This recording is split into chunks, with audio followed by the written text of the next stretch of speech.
Quitter le Congo, à sénateur de nos ancêtres. Quitter le Congo, la terre de nos... Solo ba ndeko balandi radio lisanga o boko kezo bino su kitenge to ye lisusu na poko ya mokolo mwa lelo mokolo mwa mardi 6 décembre 2011 poto kapana na bino ngongo ya mutuya solo toko sola na bino ndenge to mesana kosola maema koleka na mboka ya République démocratique du Congo to bosa na kapete na Pays-Bas kasi mikolo ndenge to zali tellement occupé miso na biso na matoi ma zali ebe na mboka ya République démocratique du Congo pona tina ya élection yo nde yango makama Pays-Bas tolobaki na bino pe na bokuse na mbala omoleki kasi tokokota pe na bozindo yango na mikolo miko ya pamba te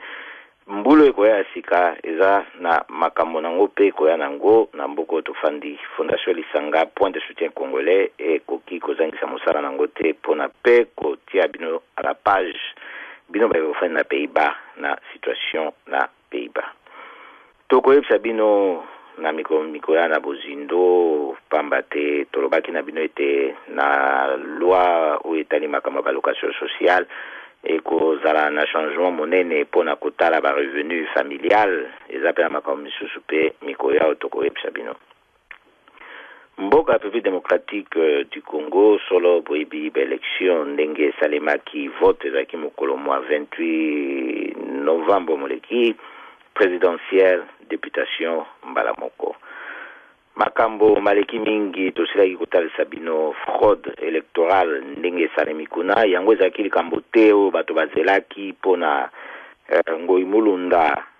abanda kopesa baresultat na ye partiel po bato ntango bakoyoka ete apesi yango en faveur ya Joseph Kabila po baganga na fraude kasi boyebi tolobelaki makambo ya fraude banda kala likambo ya transparence tolobelaki yango banda kala na radio lisanga epe na fondation lisanga tolobelaki pe lokola basusu babandaki deja koloba mpona likambo na transparence pe toyebaki komona ete ezalaki kotia gouvernement congolais est en place à l'épreuve pour na ba lakisa soki ya solo ba kosalisa ba élection na transparence atakutu na mboka Russia wa bato sa élection balobi likambo ba fraude salemi pe ba bulletin ya vote ba ko ya kotia na ba urne na ndenge ya kofina na ndenge ya fraude précisément ndenge sa mpe na mboka République démocratique du Congo kasi ko kamwa ezali ete eza na délégation ya communauté européenne et dévoilé makambo wana et pas en particulier eza na membre moko ya parlement néerlandais première ou deuxième chambre oyo azaki pe kuna oyo a dévoilé likambo ya fraude kasi kokamwa oyo eleki na mboka République démocratique du Congo ezali ete tomoni biso nyonso biso pe baekutu toali awa na bamboka yango mikili tofandi toconstate to observer ba fraude wana il y a des preuves tomonaki même Vital Kamerhe samedi oyo ezalaki avant lundi ya vote a exhibé bulletin ya vote oyo esengeleki te za libanda eza biloko bakutaka na kati ya bureau pe suka kuna ikotaka na ba urne tomoni na mokolo yango pe avant wana ye kaka te basusu pe balakisaki ba bulletin ya vote ezalaki deja coché na Joseph Kabila mokolo ya le 28 oyo ya vote tomonaki pe makambo ndenge malekaki peuple ye moko lokola seni azali soki totali bien aza neutre te po toloba te kaza corrompu po wana to eyali eloko oyo tokomona biso surtout parce que sans kozala corrompu okoki kozala attitude wana te ya komona ete bafraude emonani eza situation moko évidente oyo il y a des preuves kasi ozo attitude ya ndenge wana ya koignore yango ekoya na baresultat oyo eza na ba parti politique na ba témoin na bango baza ko contester puisque bango ba lobby ete bakendeki na ba poche na bango na ba résultat misusu ya ba bureau de vote. Basengi na yengo imulonda pesaka kasi ba résultat partiel tangela kabiso ba bureau oyo yo zali kozwa ba résultat wana comme ça za la pona biso facile pour to vérifier na ba données biso tozanango ototaki na pe na ba bureau wana kasi yazo sala bongo te azali kosangisa ba bureau ndenga lingi pe azali kotanga nde na ndenge ya ba ville pourtant ba ville wana nyonso nano esili te nde yango moto eko kamwisa komona na lolenge wana puisque transparence pe ezali kaka te tisikoyo ata na ndenge oyo bako pesa ba résultat yango partiel et pourtant eza sur base ya ba résultat partiel nde bako pesa ba résultat provisoire oyo esengeleki mokolo mwa lelo tozali epesama apparemment eko leka likambo na lolenge mosusu na bokebi parce que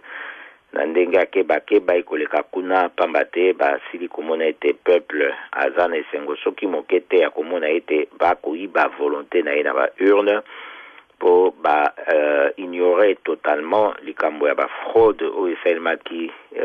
mingi wana bakoki koloba ete bato bazela publication ya ba résultat provisoire pona bakende na ndenge ya ba contentieux électoraux kasi tokoyebisa bino na tango ye seni baza koorganize baélection aza komona ete ba irrégularité na ba fraude oyo esalemi na ba bureau oyo ye azali kogere kasi asali lokola esalemi te continue kopesa ba résultat na ndenge wana ezali deja kolakisa ndenge nini bazali koluka ba masquer ba fraude na ba irrégularité wana ndenge tokoloba boye basusu bakokanisa kaka toza koloba boye po biso tolingaki Papa Etienne Tshisekedi ye nde aganye tolingaki wi na pamba te mpona kosala ete peuple mpe akoka kozwa mwa espace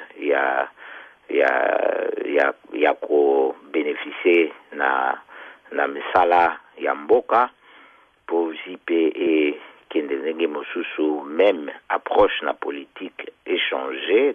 toloba na direction ya pays état de droit pe respect ya bato kasi ezalaki pe po na aganye na lolenge wana pe otomonaki biso moko oyo toyebi à partir ya bacampagne estimation esalemaki même na mokolo vote esalemi ntango bakangi ba bureau ya vote estimation ezalaki même ya baobservateur toyokaki Papa Etienne Tshisekedi azaki gagnant largement majorité azaki nango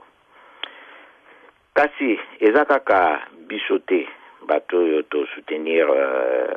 candidature opposition mingi candidature ya Papa Etienne Tshisekedi ezali pe na bato oyo ya majorité présidentielle na bango moko oyo pe basili kobanda kodénoncer pe fraude électorale oyo esalemi na mboka République démocratique du Congo wana ezali likambo tokoyebisa bino na ndenge ya pamba te bayebi ndenge ya kolukaka bainformation na wewewe bokoki kokende koluka yango na site oyo ya radio-okapi.net bokomona yango ezali information batiaki mokolo mwa lobi ya le 5 décembre 2011 batiaki yango bakomaki ete ezali na 5 candidats à majorité présidentielle bako accusé CENI de fraude. Nous avons accusé commission ou esalesi ba élection na fraude. Fraude yango sikoyo bokomituna ezali na profit ya nani. Pour 5 candidats wana baza ya majorité présidentielle. Bako accusé CENI à favoriser ba candidat misupe ou bazaki pour la députation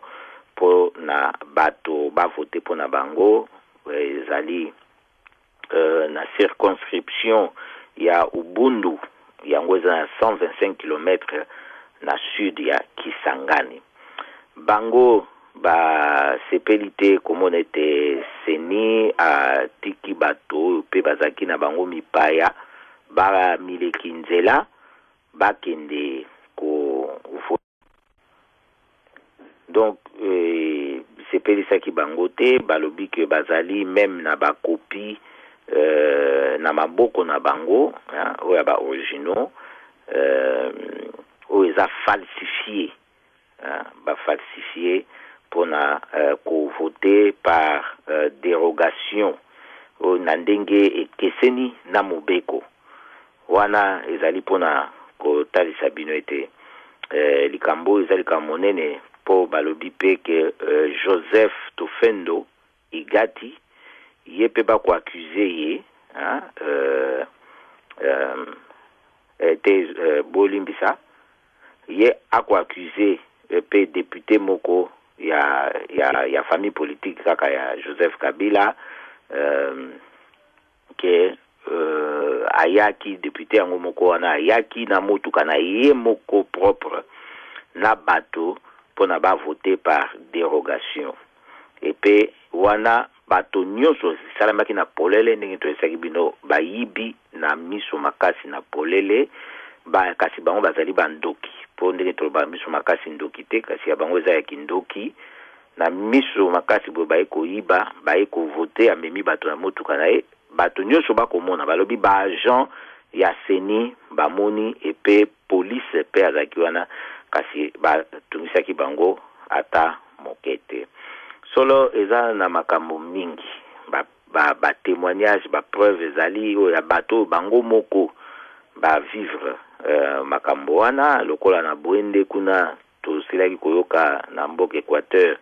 eza témoignage oyo toza nango na video heureusement sikoyo eza likambo ya pasi guerre ya coltan oyo basalaki basalisi biso mboka République démocratique du Congo bapille yango po basala ba téléphone portable ezosala mbala moko bato basala makambo ebele kaka na loboko na yo simbi boye na ba ordinateur oyo yango nde pe biso tolobaki toko utiliser yango pona tosala etumba pona Congo tala tokozwa ba image oyo Équateur ekomeli biso bato basalaki na seni ba ko témoigner bango moko lolenge nini bayaki ko menacer bango na kati ya bureau ya vote pona ba frauder kuna epe kaka menace te mena ko beta pe na ko zokisa kasi eza ko kamwisa komona ete bato oyo baza ko compter na communauté internationale bakanisi ete bango bakosala likambo na place na biso nde tokoloba ezali ndenge wana soki moke te sengeli peuple congolais ye moko azwa makambo na ye na maboko pona akoka kotelemisa yango soki bato basusu bakoya pona soni ya komona ete soki batiki peuple congolais na kati ya mikakatano na bato oyo basili deja kotelema na ndenge ya koboma wana ekozala likambo na bango po bakolinga te histoire efunda bango po tokoyebisa bino te détermination peuple congolais aza nango tosilaki kozwa ba information bisika na bisika bayepe balingi po bamona bokoki okota na www.lisanga.nl bokomona toti texte wana oyo eza koloba détermination peuple congolais aza nango pe préparation ya bamassacre oyo Joseph Kabila ye akosala tozwi basango na ndenge bakomiseli biso bipai na bipai na radio Lisanga esengeleki pe po toyebisa bino ete touti koyeba mikolo koyoka ete basource oyo tozwi eza basource ya kokesena eza sur pe eza nango politike te eza te ke baparti politike nde bayebisi biso to bato bayi kosalaka politike kasi ezali mpenza bato oyo peuple congolais ye moko na baobservation na ye na ndenge ye azwi bainformation nde akomiseli biso po alobaki ete esengeli bato bayeba yango deja ete Joseph Kabila akomibongisa na baalie na ye nationaux pe internationaux pona basala violation ya liberté pe atteinte na vie ya tout citoyen oyo akoluka kosala usage ya liberté na ye ya manifestation contre les résultats provisoires de l'élection présidentielle oyo kozala présenté donc yo esengeli nde mokolo mwa lelo ezala présenté soki bakotenir na engagement na bango nde tokoyebisa bino suspension ya service ya ba SMS oyo esalemi kuna na mboka République démocratique du Congo banda mokolo mwa samedi omoleki yango ezali kaka moko na ba mesure oyo badui kuna na gouvernement ya Joseph Kabila oyo batina liste oyo babengi liste noire pona koluka kosala massacrer population pona soi-disant ndenge communauté internationale aza koloba pona continuité soki continuité bango bamoni ya pillage ya bamatière première kuna na mboka République démocratique du Congo na bamassacre oyo eza kosalama kuna oyo Kabila ye moko aza seigneur nango po econtinue wana nde eza likambo esengeli bayeba ete oyo bango baza kokomisa na histoire ekolanda bango soki batiki yango esalema lolenge wana po esengeli barespecte badroit ya population mpona kosala manifestation na ndenge oyo ezali legal mpona koconteste oyo bango bakoki koconteste na ka oyo tozali baresultat oyo ya baélection oyo biso nyonso ndenge totali koloba awa ezali na fraude. Toyebi yango ete peuple congolais ndenge asili kosanctionne Joseph Kabila négativement na ba urne azwi pe distance na publication oyo ya baresultat oyo ezanga ntina oyo baresultat partiel oyo ezali na bafraude ebele oyo Ngoi Mulunda ya seni si abandaki kopublie ndenge toyebisaki bino basango oyo tozwi toyebi ete Etienne Tshisekedi nde abimi largement vainqueur na batémoignage nyonso oyo tozwi ezala ya batémoin na babureau ezala ya baobservateur miso nde balobaki basignale biso lisusu kuna ete peuple congolais aza mpenza déterminé mpona faire respecter volonté na ye oyo ezalaki exprimé na baurne en faveur ya opposition na bamoyens surtout légaux bamanifestation bademonstration nde balobaki lisusu na basource oyo bapesa biso bainformation wana ete to souligner ke eza na mot d'ordre moko te peuple ndenge alingi atelema wana oyo epesami na parti politique moko oyo opposition mais yango ezali nde peuple oyo aza opprimé oyo bako maltraité ye pendant 10 années il y a pouvoir ou occupation à travers Joseph Kabila, un produit de l'étranger. Des peuples à Zali prêts pour à Téléma à sanctionner les sous pouvoir négativement na balabala. On a un message au qui peut to commissaire la bateau pour na koebete sengeli ko luka ko sala été peuple à jouir na ba droit na ye nyonso ezalaki te po bautilize ye na baurne mpona bakoka kofandisa volonté na bango tokoyebisa bino bisika na bisika eza deja na mingongo eza kotelema oyo eza koloba bafraude esalemi bakondima baresultat te mpo basusu bakokanisa ebe papa Etienne Tshisekedi na UDPS non ezali mpe na Vital Kamerhe ezali mpe na bakandidat misusu na présidentielle oyo basali kosangana mpe bakorejete baresultat oyo balobi ezali ya moyibi nde bakoluka kotala lolenge kani bakobima na situation oyo pamba te ezali mpe na seni oyo deja sa koma ekoloba ete aza na besoin ya baprocès verbaux ya batémoin signé mpona bango bakoka sikoyo kopublie baresultat provisoire mpona ntango bazwi yango te moyen ya kopublie baresultat provisoire ezali te toyebi te soki ezali distraction aza komema na bato to ndenge nini parce que baresultat partiel oyo ya publié soki apublié baresultat partiel et pourtant PV ezali te to ezali signé te eloko nini kasi sur quelle base oyo ye azalaki kopublié baresultat partiel wana ebongo soki paraître sikoyo ke batémoin bango bazali na badonné misusu ekeseni na oyo ya publié qui na ba résultat partiel akosa siko ndenge nini po bomona que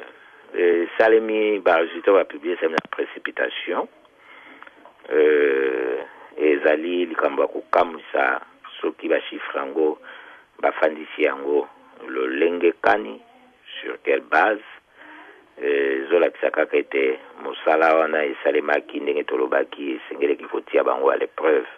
mpo soki bazalaki na candidat moko valable te oyo alingaki kozangisa kolalisa bango mpongi nde lelo oyo na bino na biso tozotala ndenge Kongo ekei kaka boye na bopamba kasi awa tokomona elikambo la bopamba te elikambo na etumba oyo ya peuple pour intérêt ya peuple yango ezalaka jamais perdu tokoyebisa bino boyebi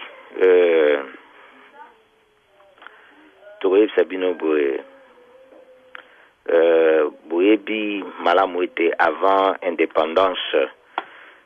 droit de l'homme oyo nini charte soki nini convention universelle à droit de l'homme ezalaki déjà signé pe bandimaki yango ezalaki déjà mise en application ezalaki juste après deuxième guerre mondiale si je ne me trompe pas mais biso toye ko indépendance en 1960 c'est pour dire que ezalaki makambo oyo ezalaki normalement pona biso te ba droit wana po ba bandai ko traiter bato bazaki coloniser kaka lokwa banyama babandai kaka kobeta bango pe kosala bango ebe mabe donc ba droit wana basalaki yango pona catégorie ya bato moko boye ezali nde sous pression oyo ba communauté mususu esalaki lokwa etumba po indépendance bapesaki biso te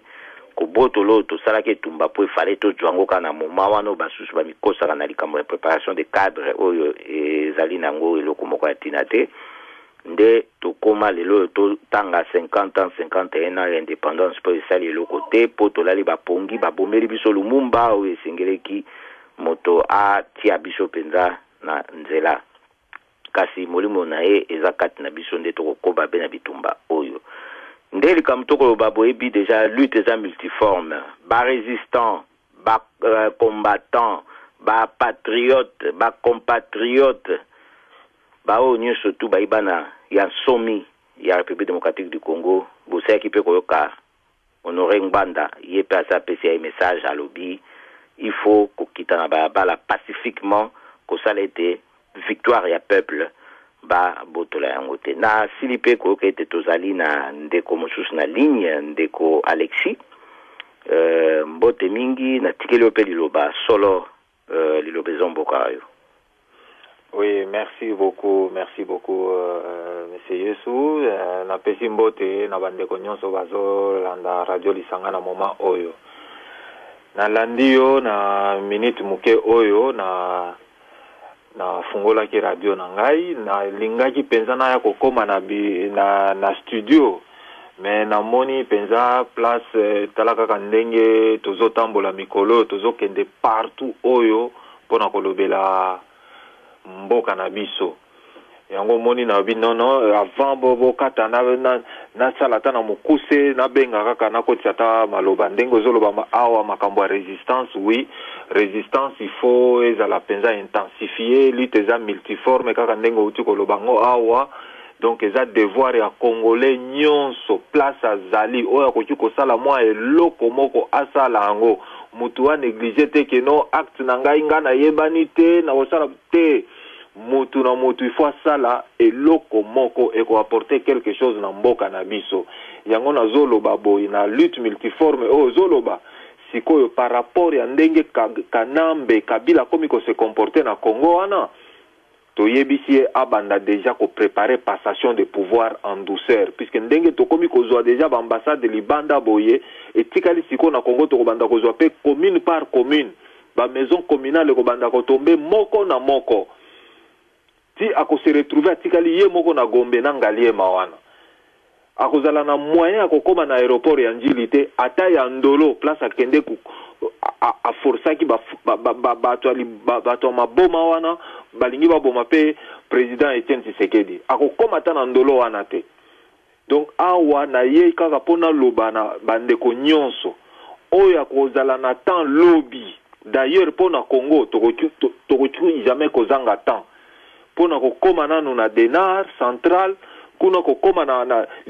parlement ya Hollande pour bango pe bayoka maloba nini otoza nango hypocrisie ya mindele il faut to longolango sikoyo il faut to se faire respecter liberté na biso na dignité na biso ba bafoué yango mingi il faut siko to boto lango na makasi kanambe oyo aza na Congo kuna nazo yebisa bino bandeko bakomi kosala ba nungu balingi ba repousser publication ba résultat ba tiango le 19 mais aussi to réagir déjà to lobi wana etali bango ba ole ba repousser ba publication ba résultat mais ba préparer des passations de pouvoir en douceur puisque ndenge to bandi ko zo ba ambassade to ko banda ko zo siko commune par commune ba bourgmestre ba ozala lisusu te tito ko bengana na gouverneur d'ailleurs gouverneur mo ko linga ja kima déjà kina avant donc yango ana na lobby vraiment radio nyonso ya résistance o ya biso siko foko telemisa ba congolais o nyonso azo hésiter nanu il faut atelema maloba na yaki nango ya muke yango wana. Merci mingi ndeko Alexis Kalunga maloba ya muke kasi ezali na motuya monene eza motuya monene penza ndenge tokyobo to sepeli ko kete makambo pona République démocratique du Congo ezali kambo ya biso nyonso o esengeli toluka biso nyonso to telemela yango lobby na denar boyoki bozanga te pona kokende ko telemela likambo oyo etali mboka ya République démocratique du Congo ezali tango oyo nde esengeli biso moko bana nsomi to koma histoire ya mboka na biso soki olingi otikala na sima basusu bakomela yo histoire kolela te po bakokoma na ndenge bango bakolingela kasi biso tokokoma histoire ya mboka na biso moko po tokokoma ngo ndenge tolingi ekomama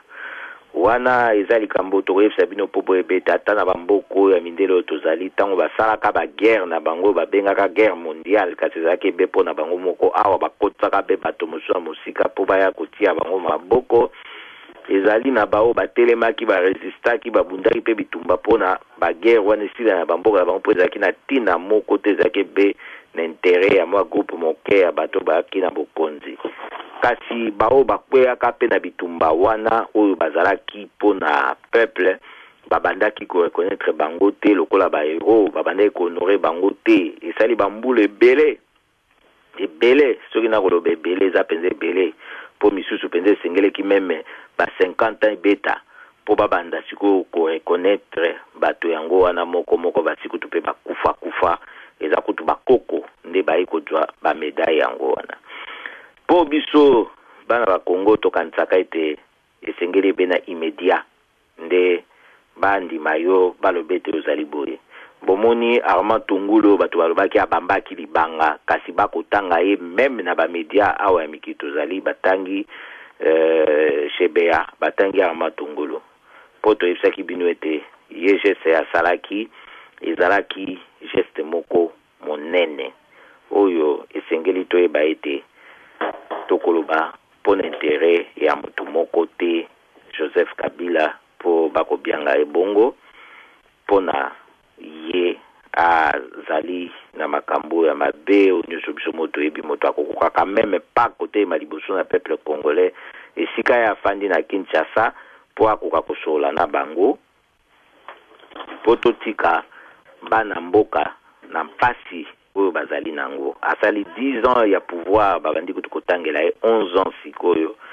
tokomona ndenge makambo ekokena mboka wana peuple tomoni volonté na ye ndenge ezaleli sikoyo likambo ezali kaka ezali likambo ya koyeba kosoutenir baebanso bakokoba na etumba oyo pamba te ezali volonté ya papa Simon Kimbangu komona mabele ma Congo ezala na bombu te bana ba Congo ba progresser kasi moto nyonso ya kosoutenir pouvoir ya Joseph Kabila oyo ko bloquer développement na mboka Congo ekomi mboka na se na bamboka nyonso ina mpasi na mokili moto wana ina ndoki aina likundu moto nyonso na lobi yango bien moto nyonso azala nani azala chef spirituel to nani azali chef moko ya occulte azali moto aina bondoki na likundu nde tokoloba boye pona kotalisa bino boye baite na tango tolingi to honore ba hero na biso wana lokola papa na biso Lumumba na basusu ndenge tokotanga ka bango boye solo esengeli to ebete milimo na bango yi kaka na mawa komona mboka wana ndenge ezali boye te toko sikolama matondi mingi na baibanso bako bundaka bitumba oyo bitumba na solo na bonsomi nde wabino Yesu Kitenge na kaboni na bino ngongo ya motuya boyoka kipe Alexis Kalunga écrivain na biso congolais akota kipe pona atia biso maloba na masini kuna ezali na Hervé oyo ako sala ete tokoka kokabla na bino ngonga oyo nde tokomi na suka ya programme na biso na kosenga pe na Hervé na masini akoka kotiela biso mwalo embo moko ya bien po tokoka kokabola ta na ba seconde oyo mingi oyo ya bano babetaka kitoko mingi pona Kongo solo tokutana bino tumoko mwa jedio ekoya